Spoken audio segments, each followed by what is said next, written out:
नमस्ते बच्चों, चलो आज हम चलते हैं कुरुक्षेत्र के बहुत बड़े मैदान में।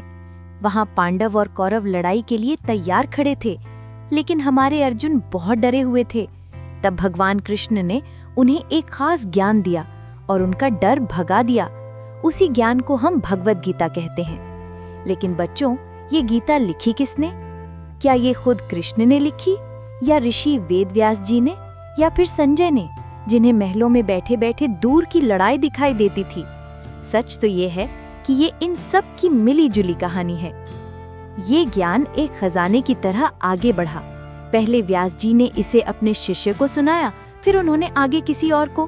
बिल्कुल वैसे ही जैसे तुम अपने दोस्त को कोई सीक्रेट बात बताते हो, ऐसे ही ये हम तक पहुंचा।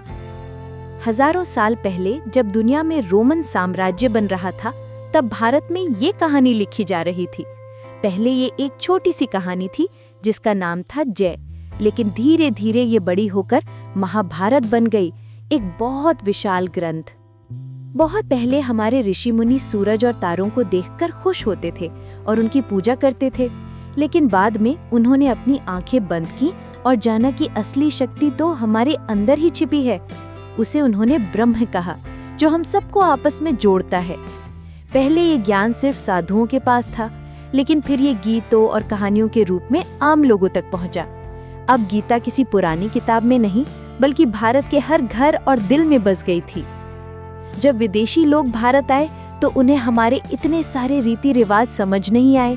उन्होंने सोचा कि हिंदुओं की एक सबसे खास किताब कौन सी है।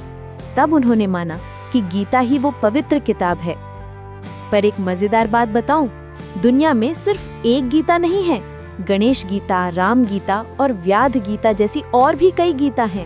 हर किसी के पास सिखाने के लिए कुछ ना कुछ नया था।